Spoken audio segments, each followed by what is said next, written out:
So you know it's going to be a good episode if it starts out with a pickle beer, because that means I've already failed at something and now I have to drink my punishment.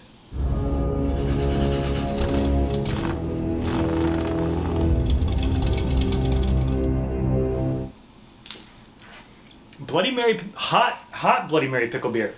Not the best. So what happened is I made a video about 1 year with the robot lawnmower, and it was great, and people loved it. For some reason, people like lawnmower videos. I don't know. But anyways, I said go buy a robot lawnmower because they're great, and then the next week, my robot lawnmower broke.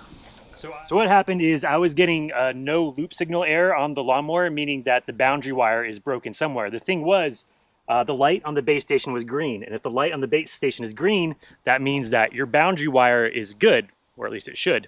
So I then hooked up a continuity tester to the boundary wire. It said the boundary wire was good too. So that means that boundary wire just isn't getting a signal through it, or something is wrong with the robot receiving the boundary wire signal or reading it. So I did some researching online, and these base stations, they have a control board in them. The control board is right there, like right behind the green light. I'll show you that in a second. And apparently what can happen is the control boards go bad and it will look like the boundary wire is good. The light will be on, but it won't be transmitting a signal. So naturally I was like, this sounds exactly like my problem. So I ordered a new, not cheap control board, installed it, and nothing changed. The lawnmower still did not work. Unlike it's working right now. Why? Why? It's gonna go for like 5 minutes and then stop. I'm not worried about it. So what should happen when your base station board goes bad is if you disconnect one of the boundary wire plugs, like this guy right here, we're gonna disconnect him. The blue light should flash just like that, telling you you've got bad boundary wire. And the robot should stop just like that. I did not realize he was right behind me. He's probably holding this whole thing against me. But if the circuit board in the base station was bad, the light would stay green even though you had a break in the boundary wire, and that's why it wouldn't be working.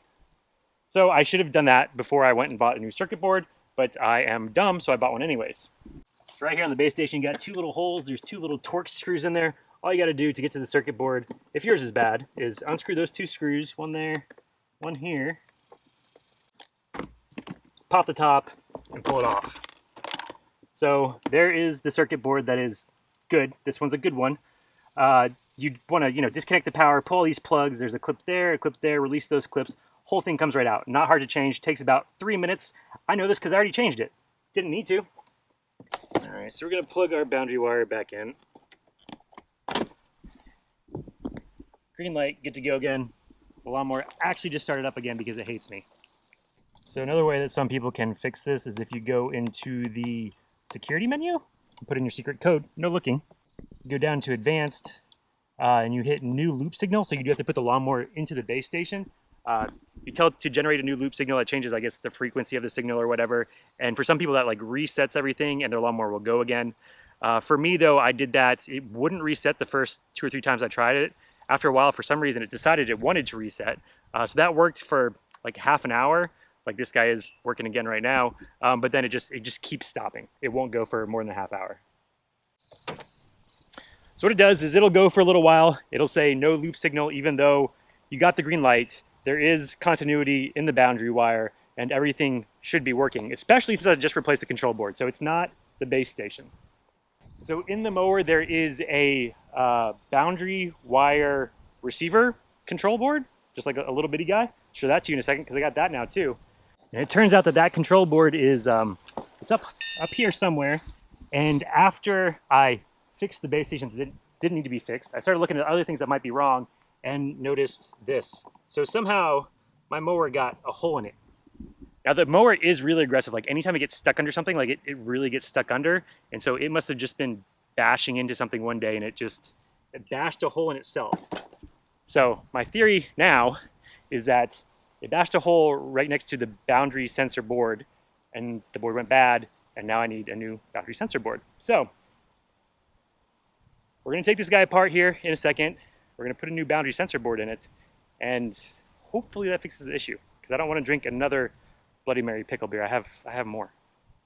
So another way to diagnose what's wrong with your AUTOMOWER is to go into the secret tools menu. So if you go to the main menu here and you hold 7 and 9, you will get to a secret tools menu.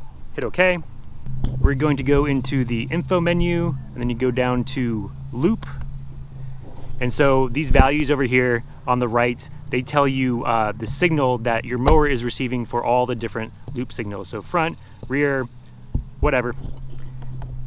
To be honest, I don't know exactly what they all mean, but you should be getting a bunch of numbers here. So whenever my mower stops working, it will say no loop signal. And then if you come into this menu, all the values here will be 0. So that will tell you that, well, it's not getting a loop signal, but if you know your loop is good and your mower is reading all 0s, that's the problem with the mower itself. So this is the new loop signal receiver board, whatever you want to call it. And it's right up in here. So to change this out, it's not quite as easy as the base station. We're going to do some minor surgery, but it's really not too bad. First up, turn your mower off so it stops blinking at you. And we're going to pull out this grommet right here. This is the wire for the collision sensors. Unplug that.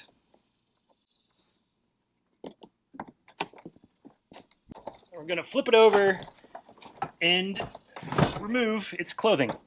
Just hand on the mower, other hand on the, I don't know, bumper thing, whatever, and then straight up. Actually, that was not the collision sensor wire. The collision sensor wire is still attached. We got to remove that one. That was the charging wire. My bad. Collision sensor, same sort of thing though. Pull out the grommet, disconnect the clip. And make sure you use your left hand because it's really hard. There we go. All right, close, off. Should probably clean that.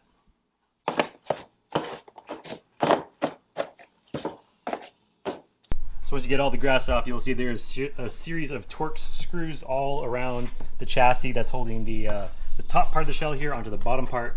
So we're going to take off approximately as many as we need to until it comes apart. And then there's a gasket in here joining the two, so make sure you don't mess that up. Or if you do, just don't tell anybody, because then you don't have to drink a pickle beer.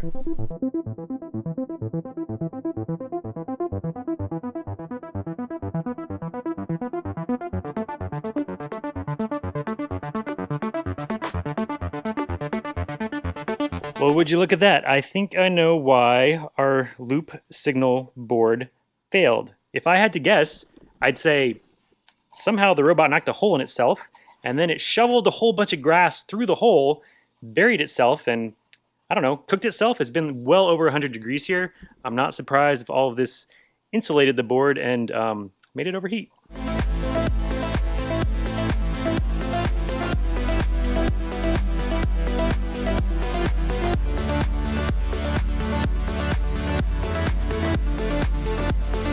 So looking at this guy, I mean, it does look down here kind of dirty, maybe a little bit corroded. That could have been, oh yeah, there's some corrosion right there. It's probably the source of our problems, but all we're going to do is unplug old grassy board and plug in new non-grassy board. Put him back in and screw him down. So while we're in here, we'll just kind of look at what we got. So we had the charging wire and the collision sensor wire that go out the front. You've got your loop sensor control board there. We've got our motor for the main cutting blades. Looks like this is the motor for like the height, because you can adjust the height. You've got your drive motor on either side to the wheels. Main control board back here. Battery is right there. So this is, can't remember if I said it or not, this is the 430XH model, so it's not the biggest one you can get. There is the 450, and it runs for longer. So I suspect they probably just throw another battery right in there, hook them together, and then you've got, or actually no, there's another spot for a battery right there. I wonder if we could just get another battery, another wire, and pop it in. I don't know. Oh, look, there's more. So this is the top of the unit. There's more control boards up here. That's your, when you pop the hatch and you press the buttons and stuff, that's the buttons. Looks like this is a control board for those buttons. Then you got your collision sensors on 4 corners. So yeah, we'll just screw this guy back together real quick. Make sure your gasket's all in the right spot, because that was coming out. And I'm gonna, yeah, let's get some duct tape. So we've got a nice big piece of duct tape covering up our hole there. Then we'll screw this guy back together. At the top, we just line up the collision sensors. And push. Plug our cables back in and put the grommets back in. And the last step for me, and hopefully nobody else, I'm gonna fill my hole with a bunch of Gorilla Glue, because why not? And throw another piece of tape over to contain it while it dries. So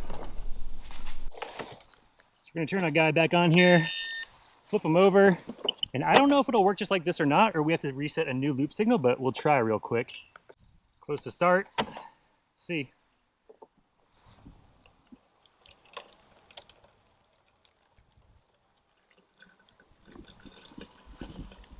Well, I guess there's your answer. You don't need to reset the loop signal. It remembers your old loop signal, and it's cutting away. I'm gonna watch it for a little while though, just to make sure it keeps cutting and doesn't die after 30 minutes again.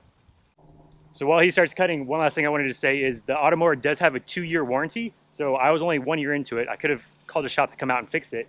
The thing is though, once I got out here and found a hole in my lawnmower, probably wouldn't be covered under warranty. So that was one of the reasons I just did it myself.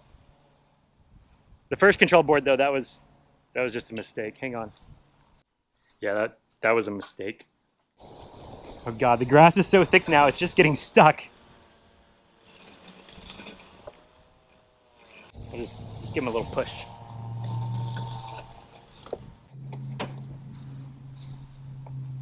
There you go, buddy. And so for all the people like on the lawnmower videos, a lot of people commented like, oh, I'd rather buy a 0-turn than a robot lawnmower. I like to go out and have peace and quiet and mow my yard.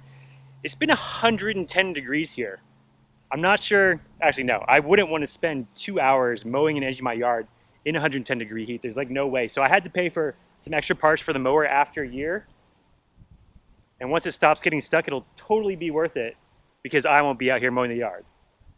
But I may have to mow it once. Well, that's a problem. So, lawnmower's been going for about an hour now. Technically, it's fixed. We just gotta, I'm gonna need to do some actual mowing to get it back to where it can mow the grass, unfortunately. I'll link to the part down in the description below where I got it from, everything like that. And until next time, don't be me. I mean, figure out what's wrong with your lawnmower before you try and fix it. Otherwise, Bloody Mary. So bad. See you later.